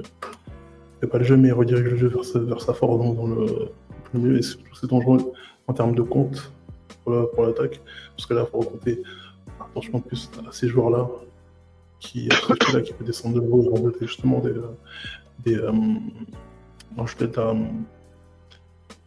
des hommes justement en termes de compte dans la boîte. Ou en termes de compte en général pour y faire attention. Là-dessus, on peut voir aussi ce qui est intéressant, c'est au niveau comment ça se fait au niveau du compte de ligne. C'est pas parfait. Déjà une chose importante, c'est que là, je suis battu. Faut absolument j'essaie de me battre pour justement reprendre mon intérieur. À partir du moment où il y a la ligne qui part vers là-bas, sauf si par contre c'est un stun et compagnie, c'est autre chose. Donc, Ah là c'est good, là je vois. Ouais là c'est bon, là on voit. Je vais refaire. Faut que tu refasses, ouais. Ok, donc du coup sur ce jeu-là, on va avoir encore une fois, on va voir un peu l'impact des DB au niveau de la course. On va voir justement là, on va voir le safety qui commence de là-haut, qui à partir du moment où la course est lue, il va attaquer directement. Ouais, Et la course, il attaque directement. Et comment? je trouve ça intéressant la manière dont il descend et dont il lit le jeu, Ok. tu sais. C'est vraiment Oui. action-réaction, super discipline. C'est ça. Exactement, ouais. Action directement, donc il voit, il est joué, il attaque directement, et surtout il va être agressif au niveau de la course, donc il force un peu le compte d'homme doit être recalculé parce que justement il y a ce DB-là qui vient et qui a un engagement au niveau de la course, à un niveau plus et qui est plus agressif qu'un safety le serait normalement. Encore une fois, je dis qu'il est dangereux au niveau de la course, qui peut être utilisé contre eux sur un jeu de passe et compagnie. On peut voir ici en bas, au niveau de la technique, il faudra faire attention. Si c'est un stunt, parce que c'est les deux linemen qui jouent l'extérieur, donc peut-être que c'est un stunt et que les deux ont la règle de backdoor en cas de décrochement, mais ce qui est dangereux qu'on a vu tout à l'heure sur la course, c'est qu'on va avoir un surnombre ici. C'est que si je laisse les deux linemen qui font crossface, donc battre les deux line pass devant eux, ça veut dire que justement, là, le lead blocker a plus de monde en aile, les linebackers auront plus de mal puisque plus de monde va venir monter sur eux. À l'opposé ici, attention à ne pas gagner trop de profondeur. S'assurer d'avoir les épaules face au jeu. Ici, ça me paraît risqué de se dire que je sais que quoi qu'il arrive, je le battrai il sera impossible qu'il me batte en contre 1, surtout avec le quarterback de plus en plus athlétique, donc je vais essayer d'être plus épaule sur du jeu et m'assurer que même dans le fait de vouloir le battre, je suis pas sûr de pouvoir laisser la chance à mes coéquipiers de revenir faire le jeu par l'intérieur. Je veux le plaquer en prenant son extérieur et en lui forçant, si jamais il me bat, à me battre par l'intérieur. Là, je suis en place en danger parce que avec un shake and bake, je lui donne la possibilité de jouer l'extérieur ici. Ça va être à peu près ça sur ce jeu-là. Donc là-dessus, on va voir justement ce dont on parlait au niveau de la responsabilité sur le coin de ligne. Là, la technique va être bien meilleure. La technique utilisée, elle est bien meilleure parce qu'il y a un côté où il a limité la profondeur qui a été prise et il a tout de suite, quasiment tout de suite, recollé à la hanche. Il aurait dû encore plus recoller à la hanche du tacle, ça aurait été une technique parfaite. Mais là, à ce moment-là, il a la capacité de jouer à la fois le running back en aide et quarterback en menace directe. Si quarterback pull, il est capable de replanter et repartir justement sur l'extérieur à ce moment-là. C'est ça qu'on veut essayer de faire. À l'intérieur, encore une fois, à l'intérieur, même en tant que backer. Si je dois prendre la décision, je ne vais pas m'enfoncer dans la ligne. Je ne vais pas m'enfoncer dans la ligne. Et comme je dis, je prends la décision seulement au moment où je sais que la décision, c'est la bonne. Après, c'est possiblement un blitz qui a été collé, donc c'est encore une autre technique utilisée, mais bon, en termes de lecture, est-ce que je veux... de l'autre côté... Ouais. Encore une fois, le safety qui s'engage assez rapidement, qui vient justement ajouter des éléments de rencontre, et aussi une réaction intéressante au niveau de la façon dont la motion est jouée. Donc, une motion qui va jouer sur un ajustement dans ces trois-là. La motion sera juste. Donc, toute la motion est partie, la responsabilité passe de l'autre côté. Le motion revient, la responsabilité revient.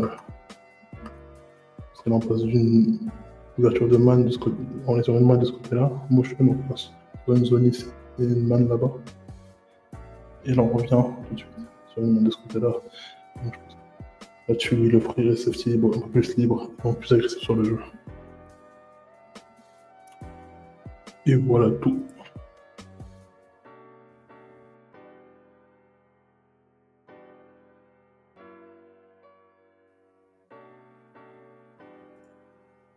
Et c'est reparti pour du coup une analyse un peu plus offensive des clips que vous avez eu précédemment avec coach Chris et coach Bobo. On va aller voir un petit peu ce qui se passe point de vue offensif sur les mêmes jeux. Ici, ce qu'on voit, c'est qu'on a une formation heavy, on peut appeler ça heavy personnel, goal line. On voit 2 tight ends, un fullback. Donc, on est sur un peu une situation, tu as l'impression, c'est un personnel qui est en général appelé sur une situation goal line, short yardage, mais là, on est quoi? On est sur On Ouais, est sur les en 18, première et 10, là, ouais. première et 10 sur les 18, donc on est dans la red zone.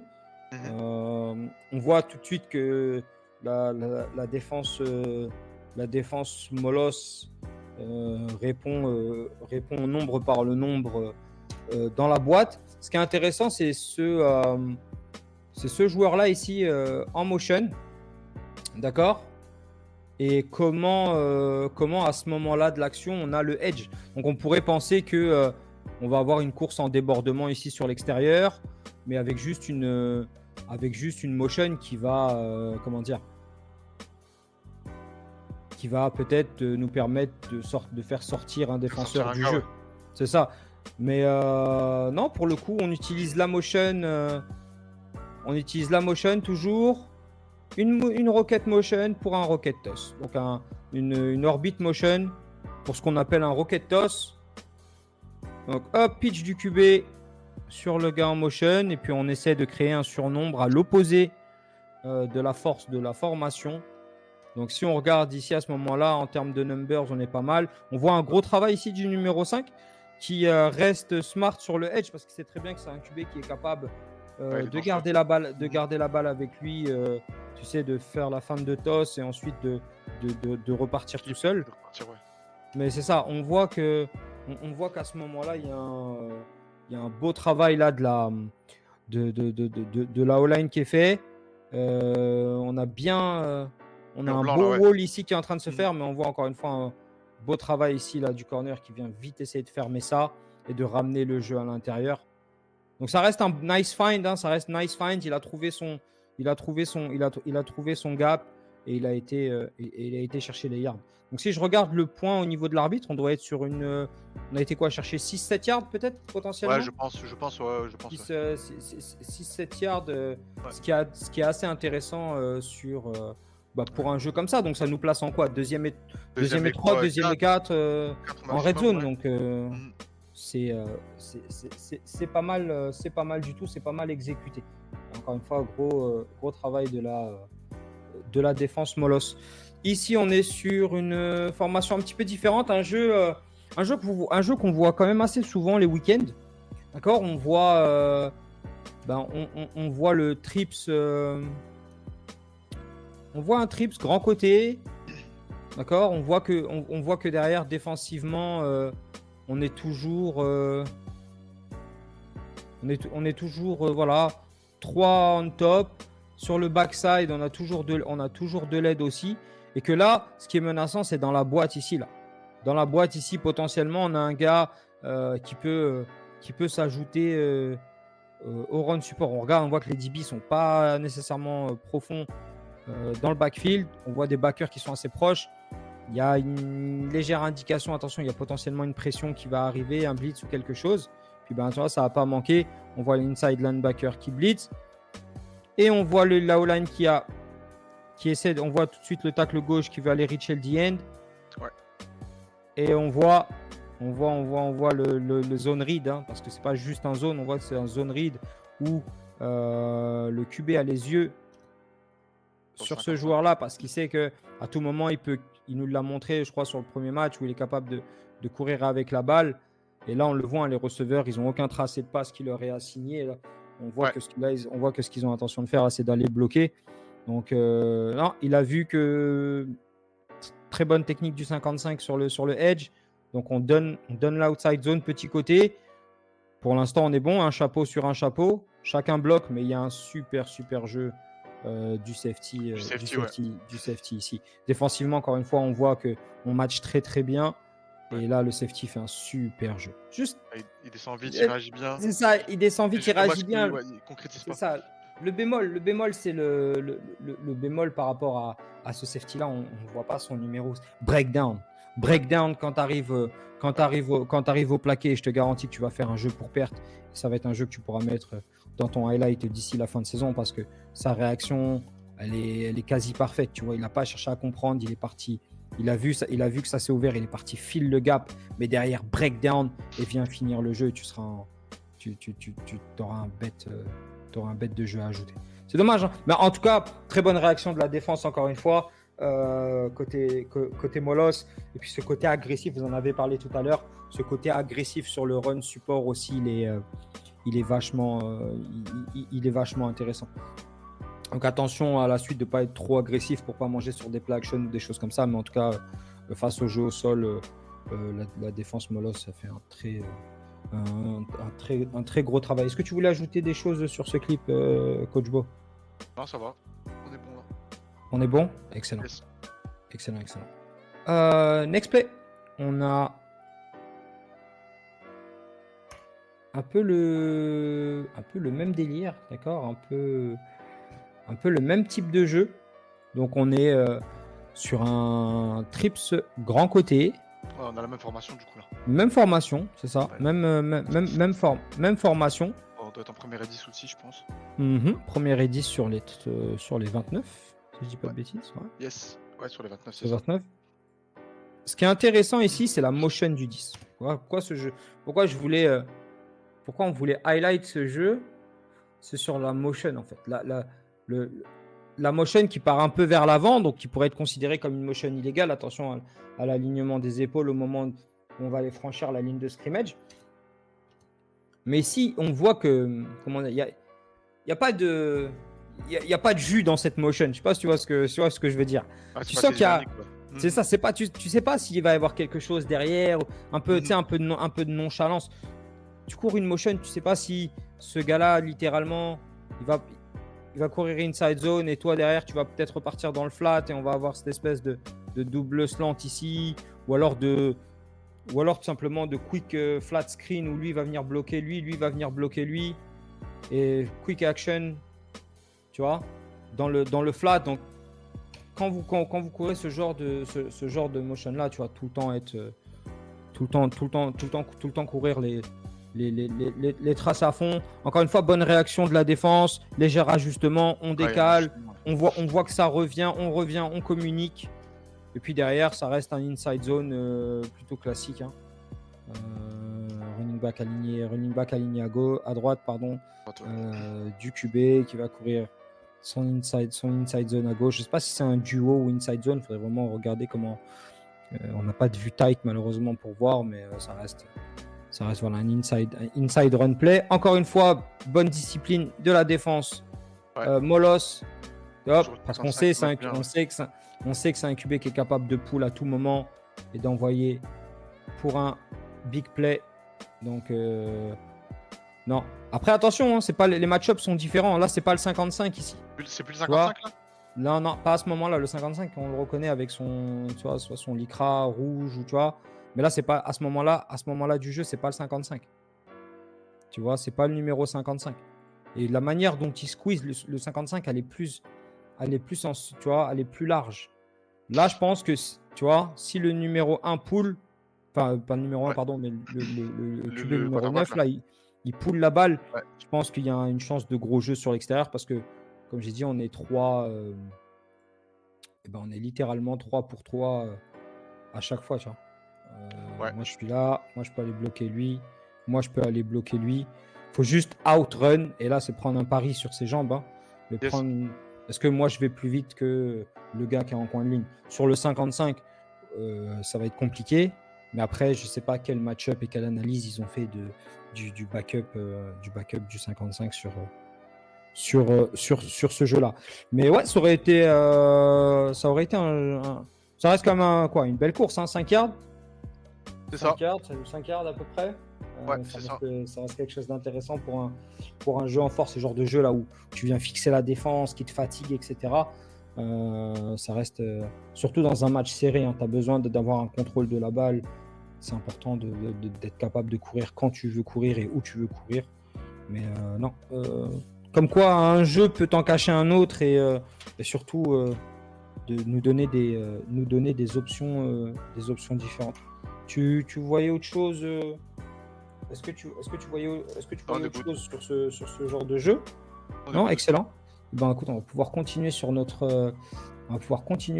analyse des jeux et on a plutôt des jeux intéressants. On va revenir à un jeu qui est arrivé plutôt dans le match. Et hop, je vous le mets ici.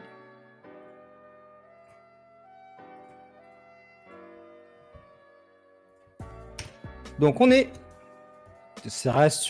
reste en continu par rapport à ce qu'on faisait juste avant. Là, on est sur un trips grand côté. Trips grand côté. On est sur la même formation, mais c'est juste qu'on l'a inversé.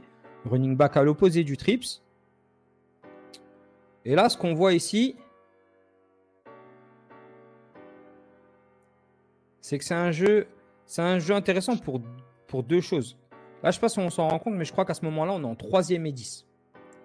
On est en 3e et 10. On est sur purement de la passe. On voit que le 55 fait son travail de comme on dit là, il va aller disrupt un peu les passing lanes, la passing lane du QB. Mais ce qui est intéressant, c'est surtout sur la couverture en fait. Si on regarde bien, on a 1, 2 et 1, 2 ici. Et là, pour les défenseurs. Et si je highlight les attaquants, on est à 1, 2, 3, 4. Donc si on regarde, on a 7 défenseurs. 7 joueurs molosses, ouais. 7 joueurs molosses en couverture.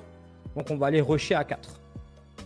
Le problème de ça, c'est que là on est sur une défense de zone de la part des molosses.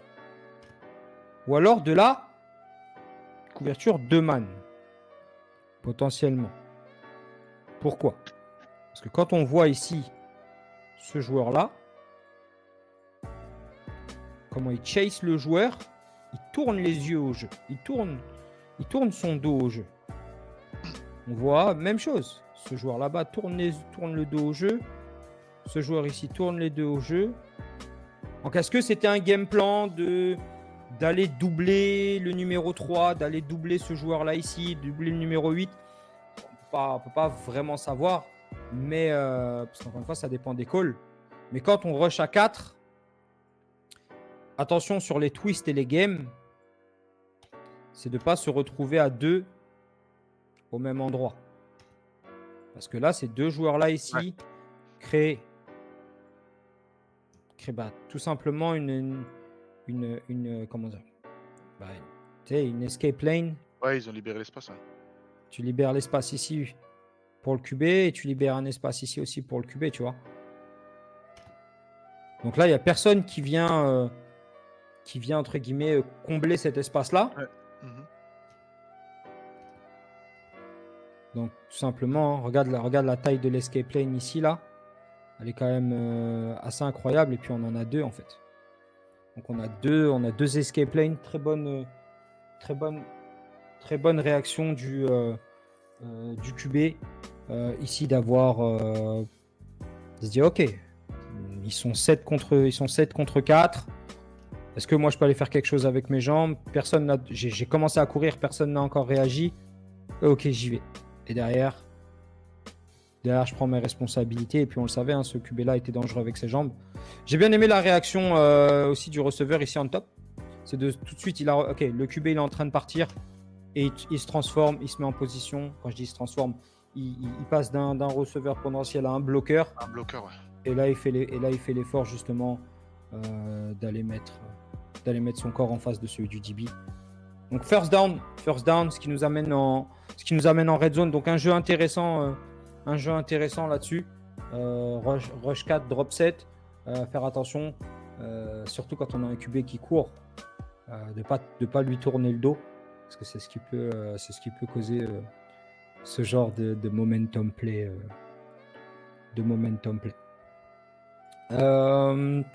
Tu avais quoi d'autres trucs là-dessus ou non? Tu le sentais comment là-dessus? Ça va, c'est plutôt good. Il nous reste 2 jeux à analyser. Ouais, deux jeux qui sont eux en ce qu'on appelle en low red zone. Donc ce qu'on appelle low red zone ici, low red zone c'est on va dire la partie basse de la red zone, donc tout ce qui va être 10 yards des moins. D'accord, si on le voit ici, si on le voit ici, hein, encore, on va être à partir, vous le savez, pour ceux qui sont pas au courant, De là à là, c'est la red zone, hein, tout simplement, d'accord? On est des 20 yards à la goal line, c'est la red zone. Donc tout ce qui va être au-dessus, là, jusqu'au 25, on va être sur high red zone, jusqu'à là à peu près. Puis tout ce qui va être en dessous, on va être low red zone. Puis quand on va arriver sur 1 yard, 2 yards, 3 yards, on va être sur du short yardage goal line, d'accord? Goal line plutôt que short yardage. Donc voilà pour ça. Ensuite, jeu intéressant. Jeu très intéressant. Parce que la défense, à ce moment-là, Léopard, on se rend compte qu'il y a tout simplement pas de safety. On n'a pas de safety. Donc, il faut reconnaître ça côté offense ici. D'accord? Et je pense que c'était quelque chose de travaillé parce que le concept est parfait pour ce genre de défense. D'accord? Donc, on est low red zone, couverture 0. Par contre, il n'y a pas l'air d'avoir de gars, tu sais, menaçants en termes de pression. Attention à lui, il faut le reconnaître. Tu vois, ce genre de creeper là qui arrive au coin de la ligne. Il faut l'annoncer, tu vois. Ce joueur-là le voit, fait un signal à ton QB. Hey, check, alerte à ce gars-là parce que ce gars-là peut arriver free. Il ne faut pas oublier non plus que le running back est de ce côté-là de la protection. D'accord? C'est un QB droitier, donc s'il le prend, il va le prendre dans la bouche tout de suite. Si justement on slide pas à ce gars-là. Donc, en termes de passe protection, il faut faire attention à ce joueur-là et à ce joueur-là qui a l'air menaçant aussi. Ça, c'est les joueurs qui ont l'air d'avancer. Hop. Et on va remettre ce jeu-là au ralenti parce que il y a deux choses, comme j'ai dit, qui sont intéressantes. La première, c'est le creeper ici au coin de la ligne. D'accord? On en a parlé. Espèce de pression du safety là. Mais comme on n'a pas de out call, ce qu'on va appeler un out call, c'est attention, moi je vais à ce gars-là. Du coup, toi, tu vas aller à ce gars-là. Tu vois? Et on va se répartir comme ça. Toi, tu vas aller à lui. Moi, je vais aller à lui. Et du coup, comme ce joueur-là ne rentre pas, le running back peut venir scanner pour ce joueur-là. Donc, il va être inside out. Après, dépendamment, bien évidemment, de leurs règles de protection. Mais là, si on voit, ça met le pauvre tacle droit là dans une situation compliquée. Et le centre, il n'y a personne sur lui. Tu vois? Donc, au final, on a un joueur qui bloque personne et on a un joueur qui doit en bloquer deux. Donc là, on se retrouve dans une situation un petit peu compliquée. Donc là, il doit faire un choix. Le choix, c'est toujours le premier intérieur. Technique de code block un peu mystique, hein? Vas-y, kick. Et si vraiment tu veux couper, tu sais, le gars n'est pas assez agressif pour aller le couper. Si tu veux le couper, c'est vraiment le gars, il est agressif. Tu sais, tu regardes côté Molos, ils ont ce joueur-là, le 55, qui lui est hyper agressif. Lui, il faut le couper. Si tu vois, à un moment donné, il faut le couper, jouer avec son timing de rush, etc. Sinon, ils vont imposer son style de jeu sur toi. Donc, il faut lui donner des choses différentes. Mais en face, on n'est pas sur un rush end, tu vois, hyper agressif ou c'est un mec. C'est tout ça, tu le fais dans ton propre scouting, dans ton analyse. Tu vois, là, il veut le jump set. Ça veut dire que le O-line, il veut essayer de jump sur lui, mais au final, il a déjà fait 2 pas que le D-line n'avait toujours pas levé la main du sol. Il n'avait toujours pas take-off. Donc au final, tu essaies de cutter un gars qui n'est pas encore full speed. Yes. En plus, ce cut-là, il peut être dangereux. Donc même, c'est des cuts dangereux. C'est des cuts qui arrachent les genoux et tout. C'est pas... je te dis, les intentions, je pense, elles sont pas mauvaises. Il veut juste faire son bloc. C'est juste kick, invite-le, laisse-le prendre de la vitesse et descends avec ton épaule et roule à travers ses jambes. Comme ça, le cut va être clean. Sauf que le problème, c'est exactement ce qu'on a dit avant. Le creeper, il est tout de suite dans la gueule du QB. Et là, il empêche le rub de s'exécuter. Un rub play, c'est quoi? C'est tout simplement ce genre de jeu ici où on va avoir ce gars-là, chimie ici, là, et ce gars-là va courir ça. On veut créer justement chez la défense, tu sais, un genre de... Tu vois, ici, là, on voudrait que ce joueur-là puisse rentrer dans ce joueur-là, si tu veux. On veut qu'il y ait un décalage qui se crée au moment où moi, je vais croiser mon joueur ici. C'est ce qu'on appelle un rub ou un pick play. La seule différence ici, c'est que le timing. Tu vois, si je regarde, si on veut exécuter un type de jeu comme ça de meilleure manière, il faut que ce joueur-là temporise. Temporise, vend-le, donne 1 ou 2 pas vers l'extérieur, ensuite revient inside. Et là, vous allez avoir une meilleure relation avec le joueur inside. Par contre, si on va avec cette vitesse-là, eh ben, il faudrait tout simplement que ce joueur-là, on le mette ici. Et là, pour le coup, on aurait un rub de meilleure qualité. Parce qu'on sait que c'est un quick play, il faut aller hyper vite. Il faut aller hyper vite. Et la décision du QB, elle est bonne. Hein. Le rub, il est bien exécuté. La décision est bonne, hein, parce que c'est le 12 qui a l'avantage ici, tu vois. Ça suffit. Hein. Mais comme lui est assez au-dessus, bah finalement, ça ne le gêne pas pour récupérer, ce joueur-là. Tu vois, il est pas gêné. Là, par contre, lui, il est devant, donc il a gagné, si tu veux. Mais derrière, c'est de mettre... Tu vois, il n'y a pas eu assez de... Il n'y a pas eu ce truc où il y a eu ce trafic où on s'est dit « Ah, on s'est gêné l'un l'autre. » Au final, il est quand même derrière. Ouais, il est quand même derrière. Tu vois, il est quand même derrière. Après, bon, la balle, elle est dans ses mains. On ne va pas parler chinois. Hein. Il faut l'attraper, celle-là, mon grand. C'est dur pour un QB ici d'avoir un gars qui va te rentrer littéralement dedans. Ouais. Tu vois, step up et là te dire ok, là il faut que je prenne ma décision. Il y a beaucoup de QB qui auraient fold ou qui se seraient mis qui auraient mis un genou au sol et tout. Donc toughness du QB ici qui est quand même remarquable. Mais tu vois, c'est dommage parce que là tu te retrouves avec un running back qui bloque personne, un garde qui bloque personne et derrière ton QB qui peut prendre un coup dans la bouche là alors que c'était une passe pour un touchdown en low red zone, deuxième et 5, deuxième et 3, pardon. Donc c'est dommage, c'est des détails, tu vois, c'est des petits détails comme ça, mais je pense que le succès de ce genre de jeu-là passe par là, tu vois. Ça passe par là. Est-ce que tu voyais d'autres jeux? Est-ce que tu voyais d'autres choses à dire sur ce low red zone play ou... Non, on est good. Ok, et dernier jeu, on est sur le... Même chose, low red zone. J'ai pas ton... Ouais, je l'envoie justement. J'ai pas ton skin. Hop. Hein. Ah, Yes. ok. Donc on n'est pas du tout sur le même drive, hein. Là on est sur quelque chose, on est plus loin dans le game, je crois on est dans le quatrième quart-temps, ou 3 ou 4e quart-temps. Ok. Intéressant de noter que, je sais pas si c'est une première ou... Vraiment la qualité incroyable. Ouais. Mais j'ai un... c'est une première, Première, ok. Ouais, c'est Première et 10, donc là on pourrait dire qu'on est high red zone, d'accord? On est sur les 17, 18 à peu près. Ouais. Ce qui est intéressant, c'est c'est la formation Molos. Là on a on va dire un trips avec un tight end ou un fullback, ça dépend comment on va le numéroter, mais là on a nos deux receveur isolé ici. Donc attention à ça. Si on a un tight end off ou un fullback, il faut faire attention au split. D'accord? Il faut faire attention au split zone. Il faut faire attention au play action. Puis à nos joueurs ici qui vont aller take off, tu vois, ou courir des tracés ici. Donc on voit single high. Single high, c'est un seul safety on top. Donc potentiellement man-to-man avec de la pression. Low red, on sait que les Léopards amènent la pression à ce niveau-là du game. Ils sont assez soft en général sur leur défense, mais en tout cas à ce moment-là du game, dans cette zone-là du terrain, aiment amener de la pression.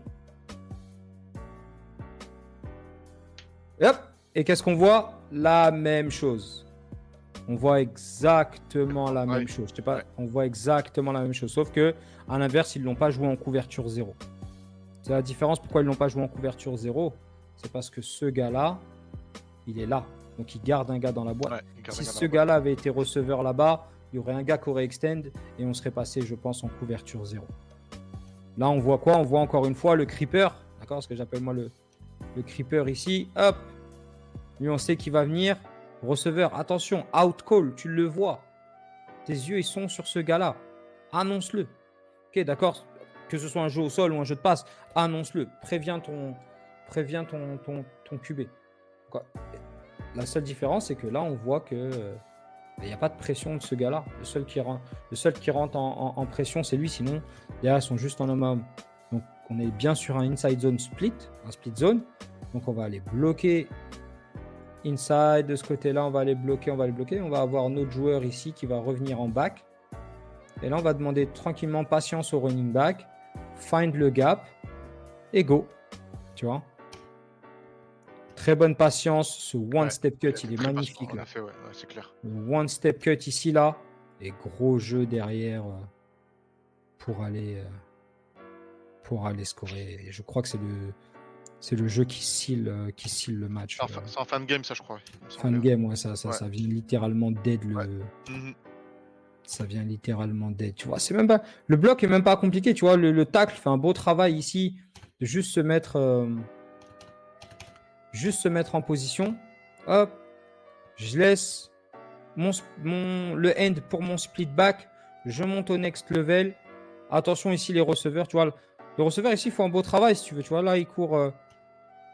Là, tu vois encore une fois. Je pense que là on aurait été sur un RPO. Tu vois, parce que de la manière dont courent les receveurs, il y a potentiellement quelque chose qui arrive sur eux. Ouais. Tu vois, là on est sur un poste tracé flat ici. D'accord. Donc on est potentiellement on était potentiellement sur un RPO là. La manière dont les gars courent leur tracé. Ouais. Mais en tout cas, c'est un beau travail pareil du receveur on top là, de se dire ah ok c'est bon, la balle a été give. Et ben je me transforme. À moi de me transformer maintenant en bloqueur, ne serait-ce qu'une demi-seconde là, pour permettre à mon running back de faire la différence. Puis après, il rentre tranquillement en jog dans la end zone et je pense que ça, c'est ce qui scille le game en tout cas. Donc non, c'est intéressant. C'est intéressant. On est sur on était sur deux games de qualité quand même. C'est dommage pour les autres. C'est dommage qu'on n'ait pas eu le game, ouais, aussi le game flash, le game flash Cougar, c'est vrai que c'est j'ai pas vu le match d'ailleurs, mais il devait y avoir des trucs intéressants, je pense. C'est sûr que en termes d'analyse, là, il y aurait eu pas mal de choses. Il y aurait eu des choses intéressantes à faire, mais en tout cas, voilà, c'est plutôt cool. C'est plutôt cool. C'était un bon épisode. Donc, on va vous laisser sur ces quelques mots. Et on vous dit à très bientôt pour un prochain épisode de Red Zone Chronicle.